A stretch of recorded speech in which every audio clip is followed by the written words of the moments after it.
5월 25일 가정 수업을 시작하도록 하겠습니다. 이번 시간에도 청소년의 정신적 발달 중에서 도덕성 발달에 대해서 알아볼 거고요. 자, 오늘의 배움 질문입니다. 첫 번째, 청소년기의 도덕성 발달에는 어떤 변화가 있을까? 두 번째, 나의 도덕적인 선택은 과제를 통해서 내줄 거고요. 자, 오늘은 도덕성 발달에 대해서 알아보도록 하겠습니다. 자, 청소년기의 도덕성은요, 우리가 앞서 이야기했듯이 인지적 발달이 일어나면서, 다시 말해서 전두엽이 발달되기 시작을 하면서 우리의 지적 능력이 향상이 됐어요. 그쵸? 향상되고 있어요. 그 중에서 특히 추상적인 사고 능력이, 지적 능력이 향상이 되면서 도덕성 수준이 같이 향상이 됩니다. 청소년기의 도덕성 발달은 청소년들이 사회에 잘 적응하고 부모님이나 선생님, 친구들과의 관계를 원만하게 유지해 나가는데 기초가 되고 있죠.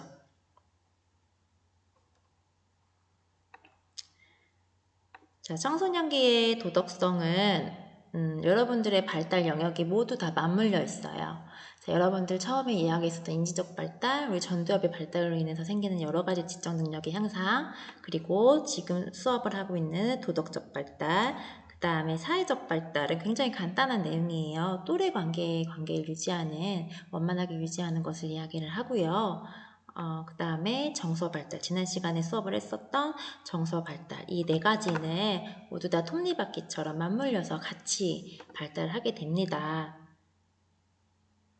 자, 그렇다면 청소년기의 도덕성 발달 특징을 좀 자세히 알아볼 텐데요. 그러려면 우리 아동기, 우리 초등학교 시기와 비교를 해봐야 돼요.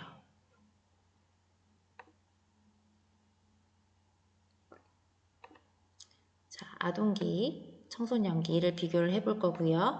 아동기에는 보통 우리가 행동을 결정할 때, 도덕적 행동을 할 때 칭찬이나 벌을 기준으로 우리 도덕적 행동을 합니다. 다시 말해서 선생님에게 혼날 것 같아서, 부모님에게 혼날 것 같으니까, 혼나기 싫으니까 어떤 행동을 한다. 또는 반대로 선생님이나 부모님에게 칭찬을 받고 싶어서 이러한 행동을 한다. 이러한 것들이 있죠. 그 다음에 아동기에는 과정보다는 결과를 중심적으로 생각을 해요. 예를 들어서 이런 거죠. 부모님을 도와드리려고 설거지를 하고 있었어요. 근데 설거지를 하다가 실수로 그릇을 떨어뜨린 거죠. 그래서 그릇이 깨졌어요. 자, 이 상황에서 아동에게 물어보면 우선 그릇을 깨뜨렸으니까 혼나야 된다? 라고 보통은 이야기를 해요. 그런데 청소년기에는 조금 다르다는 거죠. 그렇기 때문에 아동기에서는 도덕적 판단을 할 때 타율적이다라고 볼 수가 있어요. 반면 청소년기에는 칭찬을 받고 싶어서 벌을 피하고 싶어서 도덕적 행동을 한다기보다는 나의 신념이나 나의 양심에 따라서 도덕적인 행동을 하곤 합니다. 그리고 결과 중심이 아니라 그 행동을 하게 된 동기나 과정을 고려할 수 있게 돼요. 아까 이야기했었던 것처럼 부모님을 도와드리기 위해서 설거지를 하다가 그릇이 깨졌어요. 그러면 도와드리려는 선한 동기로 인해서 일어난 일이기 때문에 물론 깨트린 거는 잘못한 행동이긴 하지만 큰 꾸지람을 받지 않을 수 있다. 그 동기에 좀 집중할 수 있다는 거죠. 그렇기 때문에 타인의 칭찬이나 벌에 의해서 행동을 결정하는 것이 아니라 나의 신념이나 나의 양심에 의해서 행동을 결정하기 때문에 자율적으로 판단하고 행동할 수 있다라고 이야기를 합니다, 보통. 자, 그리고 더 덧붙이자면 청소년기에는 나의 양심에 의해 만들어 놓은 기준을 어길 경우에 심한 죄책감을 느끼기도 합니다. 뿐만 아니라 청소년기에는 융통성이 좀 생겨요. 우리 초등학교 시기에 친구들이 뭔가를 잘못했을 때 선생님에게 이렇게 이르는 행동들을 많이 해봤을 거예요. 그런데 우리 똑같은 행동을 했다 하더라도 그 상황에 따라서 이게 정말 혼난 행동인지 혼나지 않아야 될 행동인지가 달라지잖아요. 근데 그것을 이제 구분을 할 수 있게 돼요. 청소년 시기에는. 그래서 규칙이나 법칙도 상황에 따라서는 다르게 적용될 수 있구나라는 것을 깨닫게 됩니다. 그래서 규칙이나 약속 같은 것들을 서로 합의하면 변경할 수 있다고 생각하게 되는 거죠. 근데 여기서 이것을 너무 과하게, 죄송합니다. 너무 과하게 이제 융통성을 발휘하게 되면 오히려 도덕성이 떨어지는 결과가 생길 수도 있겠죠.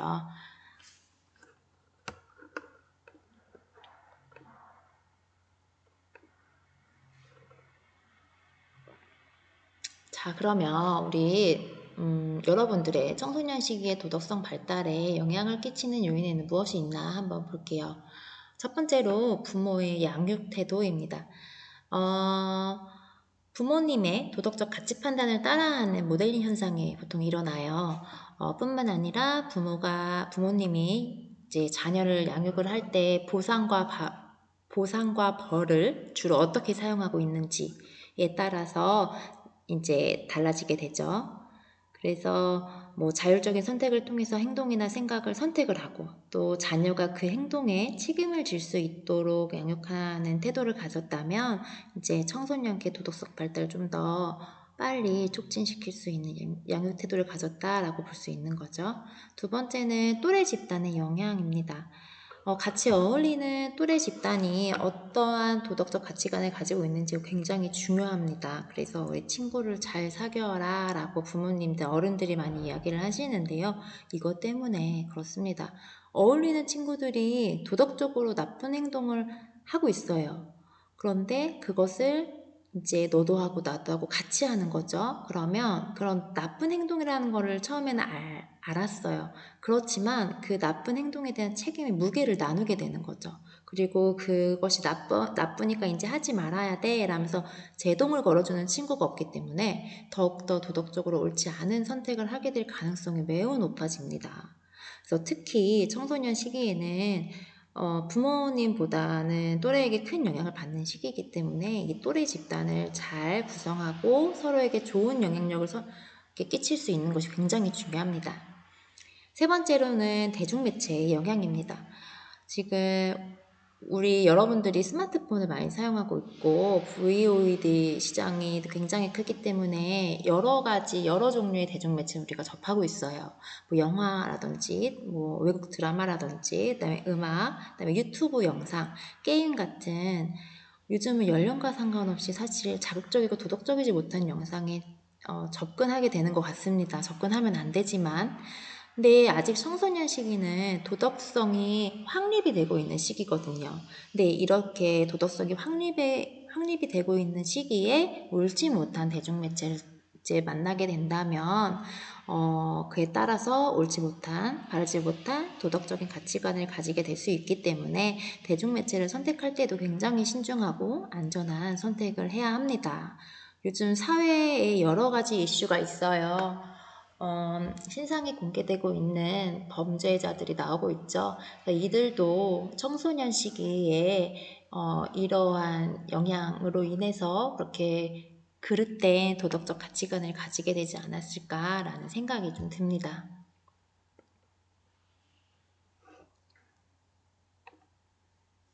자, 그렇다면 청소년 시기의 도덕성 발달을 위해서 우리는 무엇을 해야 할까요? 먼저 청소년기 자기중심적 사고에서 좀 벗어날 필요가 있어요. 이게 정상적인 반응이라고는 했지만 이것에서 벗어나려고 노력은 해야 돼요.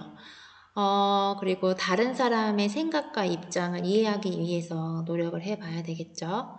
그리고 사회 전반에 좀 관심을 가지고 무엇이 옳고 그른 것인지에 대한 좀 판단을 스스로 해볼 필요가 있다고 할 수가 있겠습니다.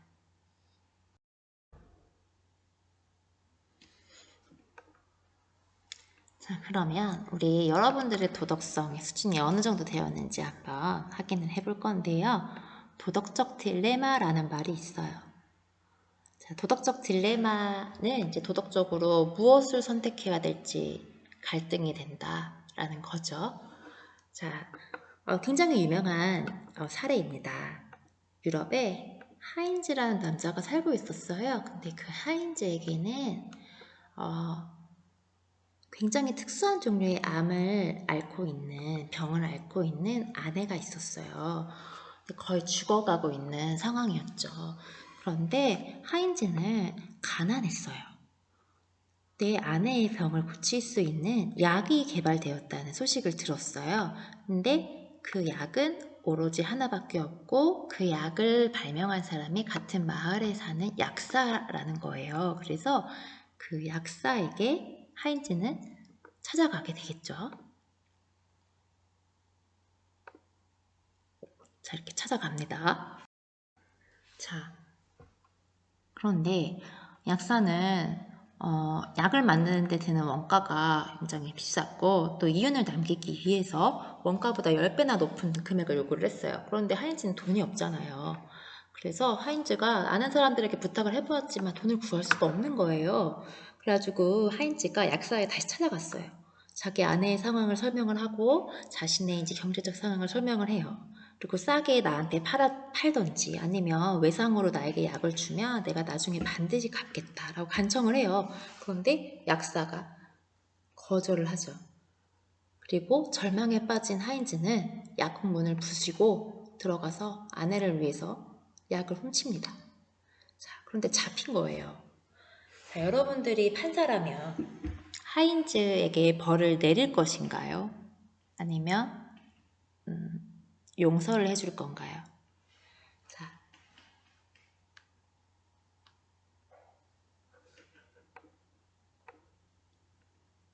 약을 훔치는 것에 찬성하나요? 반대하나요? 다시 말하자면 이제 잡혔으니까 하인즈를 벌할 것이냐 말 것이냐 여러분들의 선택은 한번 생각해 보세요. 자, 그런데 여기서 중요한 거 벌을 줄 것인지 말 것인지 결정을 하고요. 왜 그렇게 생각했는지가 굉장히 중요해요. 벌을 줄 거냐 말 거냐에 따라서 도덕적 수준이 결정되는 게 아니라요. 왜 그렇게 생각했는지가 도덕적 수준이 결정되는 근거거든요. 생각을 좀 정리를 해보았나요? 이거는 이 사례를 만든 콜버그라는 콜버스라고 잘못 나왔네요. 콜버그라는 유명한 심리학자인데요. 이 심리학자가 이렇게 1단계부터 6단계까지 정리를 해놓았어요. 1단계일수록 낮은 수준의 도덕성, 6단계일수록 높은 수준의 도덕성인데 이제 보통 유아기 때는 1단계, 2단계에 해당이 돼요. 엄마, 아빠에게 혼날까봐 말을 듣는 거죠. 그리고 또는 이제 칭찬을 받고 싶거나 아니면 맛있는 사탕을 받고 싶어서 말을 듣는 척 하는 거죠. 자, 이게 1, 2단계. 3단계는 착한 아이가 되어야겠다라는 이제 생각이 드는 거예요.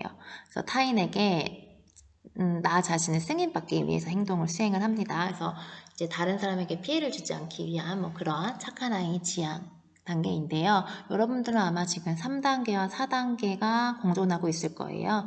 그런데 여러분들이 이제 궁극적으로 청소년 시기에 획득을 해야 되는 도덕적 수준은 4단계라고 할 수가 있어요. 법과 질서를 지향하는 것. 다시 말해서 법과 규칙을 유지하는데 도움이 되는 의무에 따라서 행동한다는 거죠. 왜냐? 그렇게 해야지만 사회 질서가 잡히고 안전한 사회가 될 것이기 때문이다. 뭐 이런 식으로 이제 귀결되는 답변들을 이야기를 해요. 그래서 청소년 시기에 가능한 답변으로는 이제 약을 훔치는 것에 찬성하는 경우 이렇게 이야기를 하죠. 하인즈는 그의 부인을 보호해야 될 의무가 있다 라고 보통 강조를 합니다. 의무가 나왔죠?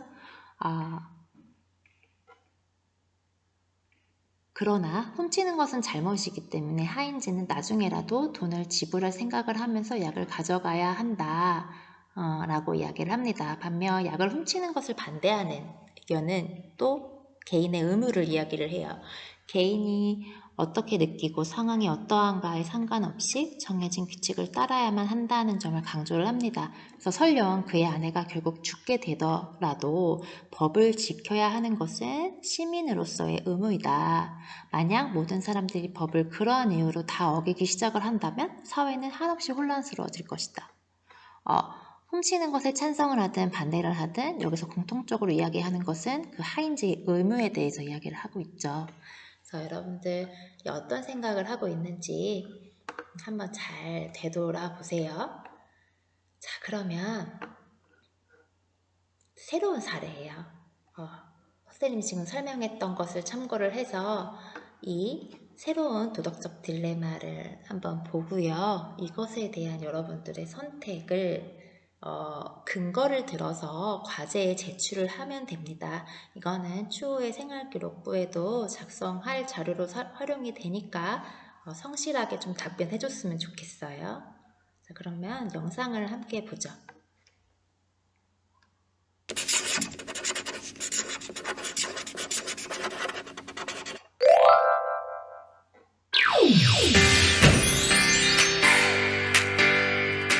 와, 멋지다. 이게 다 인공지능이 운전하는 자율주행차라는 거지? 그럼 나도 내 차를 골라볼까? 자율주행차의 위기 상황에 대한 대처 프로그램을 직접 선택하십시오. 첫 번째 상황입니다. 직진하면 여러 명이 사망하게 되고 방향을 바꾸면 한 명만 사망하게 됩니다. 어떤 것으로 프로그래밍 할까요?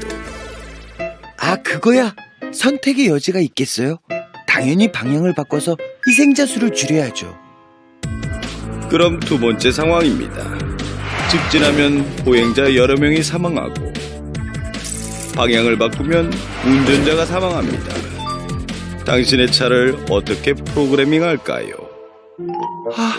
어떡하지? 여러 명을 살리자고 날 희생하는 건 좀 아니잖아. 안 돼! 운전자 한 명이 낫지. 여러 명을 죽일 거야? 그건 말도 안 돼. 어렵다, 어려워. 그냥 차를 사지 말자. 여러분이라면 어떤 선택을 하겠어요? 제3자라면 당연히 다수의 희생보다 소수의 희생을 선택하겠죠. 하지만 자기가 운전자가 되면 그 문제는 그렇게 쉬운 게 아니라고요. 프랑스 툴루즈 고등연구소의 장 프랑스와 보네퐁 교수는 이 문제에 관해 설문조사를 했는데요. 76%가 보행자 10명 대신 운전자 1명을 희생하는 쪽이 더 도덕적이라고 판단했죠. 반면 이렇게 보행자 보호 모드로 프로그램된 자동차를 구입하겠냐고 물어봤을 때는 50%가 동의하지 않았습니다. 당연하지. 자동차는 운전자의 안전이 최우선이라고. 하지만 본인이 보행자여도 그런 선택을 할까요? 이 문제는 트롤리 딜레마라고 하는 유명한 윤리 논쟁의 뿌리를 두고 있는데요. 트롤리란 흙이나 바위 등을 운반하는 일종의 화차를 말합니다. 영국의 윤리 철학자인 필리파 푸트가 처음으로 제안한 것을 하버드 대학의 마이클 샌델 교수가 정의란 무엇인가라는 책에서 언급해 더욱 화제가 되었죠. 브레이크가 고장난 트롤리가 달리고 있습니다. 선로 위에는 5명의 임무가 일어나고 있죠. 이대로 둔다면 5명은 반드시 죽게 됩니다. 방법은 단 하나. 선로 변환기로 트롤리의 방향을 바꾸는 거죠. 그런데 다른 선로 위에는 1명의 임무가 있습니다. 당신은 트롤리의 방향을 바꿀 건가요? 당연히 다수의 희생보다는 소수의 희생이 낫지 않겠어요? 이 질문에 대해 응답자의 89%가 방향을 바꿔야 한다고 답했죠. 네, 이번엔 당신은 육교 위에서 고장난 트롤리가 5명의 인물을 향해 달리는 것을 목격했죠. 당신 옆에는 뚱뚱한 사람이 1명 있을 뿐입니다. 당신은 몸무게가 적어 육교에서 떨어져도 트롤리를 멈추게 할 수 없지만 뚱뚱한 사람을 떠밀 경우 확실히 트롤리를 멈추게 할 수 있습니다. 그렇다면 뚱뚱한 사람을 육교 아래로 떨어뜨리겠습니까?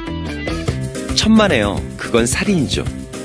이 문제에 대해 응답자의 78%가 뚱뚱한 사람을 육교 아래로 밀어서는 안 된다고 답했는데요. 다수를 위해 소수를 희생하는 것이 때로는 합리적으로 보일 때도 있죠. 하지만 단순히 생명의 숫자를 기준으로 도덕적 판단을 내리기는 어렵습니다. 그런데 말입니다. 자율주행차는 보행자 안전 모드로 해야 할까요? 아니면 운전자 안전 모드로 해야 할까요?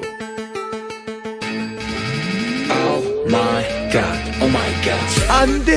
대답을 하고 가.